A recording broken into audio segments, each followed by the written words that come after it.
All right, we're okay. We're up. All right. Welcome to the ISD 191 Legislative Committee. The date is Monday, November the 16th, 2020. Joining me are my board colleagues, Eric Miller and Leslie Chester, as well as Superintendent Dr. Teresa Battle and Aaron Tinklenberg. So without further ado, I think we'll get started. Oh, here comes Lisa.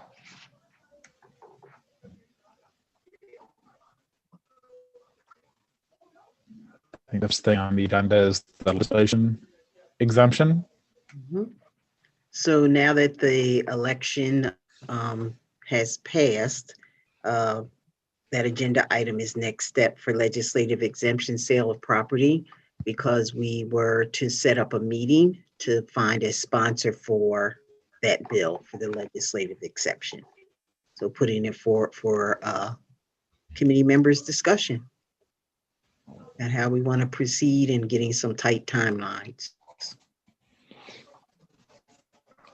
I know several of the representatives for our district are pretty new, or I mean, they're not even in office yet. So that may be a consideration that we'll have a new state senator for a large portion of the district, as well as two new, I think two, are there more than two new state representatives? I know there's two that are for sure new. No, Sandy Mason was reelected along with Senator Jim Carlson for the Eagan area. I thought so. Yep. There wasn't a changeover in my area. And then we have Lindsay Port. Lindsay Port will be replacing Senator Hall, yes, and Kayla Berg will be replacing Elise Mann, and I don't recall the name of the one on your end of town, Eric. Jess Hansen. Yes. Yeah, but Clausen has already been working on this in advance and had been communicating with Lindsay Port. She's well aware of it and prepped. So I think we just need to get reach out to them and remind them that this is. I'm sure it wasn't number one in their to-do list after they won the election. So we need to make sure they remember what we need this done and get a timeline from them. Okay. I think it would probably be best if Lindsay is the initial contact, since I said she's expecting the call. So. Mm-hmm. And I assume this is that has to go through the House and the Senate. Correct. Most legislation works.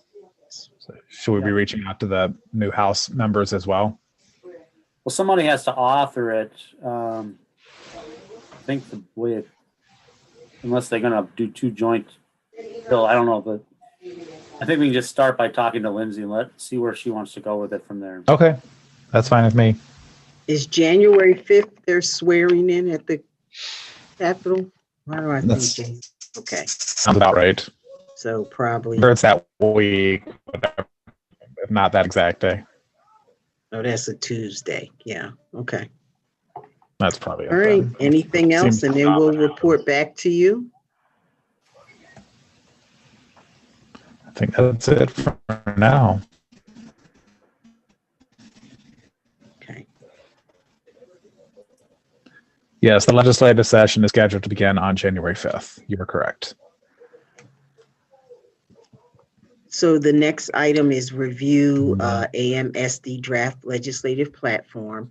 At the last board meeting, Director Currier did report that at the last board of directors meeting, they shared a draft platform with members, and then through breakout sessions, we gave feedback about revisions or general comments.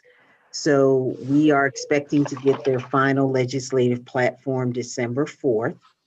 And MSBA expects to have their final December 3rd. But I wanted to share at a high level the categories that AMSD is looking at. So the first one is stabilized funding. And so that's really stabilizing that basic formula allowance, mitigating the impact of COVID-19. Close the opportunity gap. So previously, we've had a legislative platform concerning the cross subsidy. And so they, once again, really want to make sure that we're looking at those cross subsidies, but also looking at the pre-kindergarten, because, correct me if I'm wrong, Lisa, that funding has to be approved again for voluntary pre-K. Is that correct? That is correct. And then, of course, some COVID items. I think I've expressed that I believe internet access should be a utility. So it's just necessary for everyone. And so some items related to that. The Safe Schools Levy, wanted to address the Safe Schools Levy as well as LTFM revenue.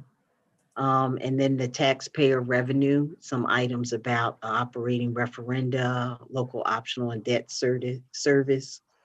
And then how can we address the unfunded mandates with innovation and creativity? So if you recall, they had an opportunity zone in the last legislative funding. And so really AMSD wants us to have a platform concerning that topic. And so that's what I wanted to share with you as you go into developing your agenda when our two partner organizations would have their legislative platforms.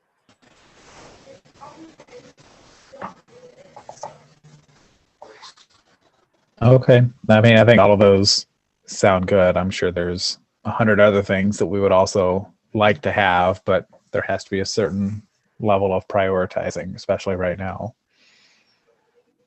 So I think the next meeting, we should have those two final from AMSD and MSBA.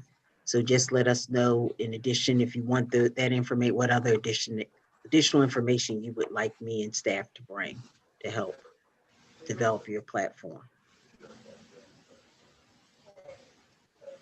Okay. Lisa, did you have anything to add to? Oh, I'm sorry. Well, I was just gonna, when we went through this exercise previously, you know, we did make a conscious decision to keep it down to 3 or 4 bullet points, because it does get, I mean, as you mentioned, Scott, we could put many things on there, but at some point, you know, this is talking points just for a school district. So we try to do that. I mean, that's up for discussion. I'm just bringing in the historical context. And then we basically modeled it on the, I mean, I don't know that we have any kind of individual burning issues that would, if we're down to 3 or 4 points, would supersede anything that's going to probably be on the top of MSBA and AMSD. So once we have those hard copies from them, I think we just sit down and which ones are most important to us? Put them in a priority list for us. Yeah, that's correct. Yeah, I think you're right. I would say that there is a different bent to some of the thinking this time around too, in the fact that if they approach the formulas as they have in the past, based on our current numbers just statewide, they would find a significant decrease in dollars being calculated because everyone's enrollment is down. And so a lot of what you read when you look at their priorities, it's really not only about the dollar amount per student, it's also about not allowing that dollar amount to be any less than it was planned for last year. To kind of hold us harmless, right? And so that's unique because of the times we're in, that they don't normally have to, you know, write it in such a way, but I think that's an important factor for us moving forward this time. Yeah, that hold us harmless is related to COVID approach that I think many people are looking at. Because as we reported in the enrollment report, the anomaly with the kindergarten. So parents are making the choice. They didn't want this to be their first experience in school in a COVID era. So we and other districts did see a significant drop in that kindergarten enrollment. And it's a national trend, right? It's not just even just in Minnesota. Yes. Right. So that's what I wanted to share this evening to see as we're going forward with our planning. That all sounds good to me. I had one other thing I wanted to bring up, though, also.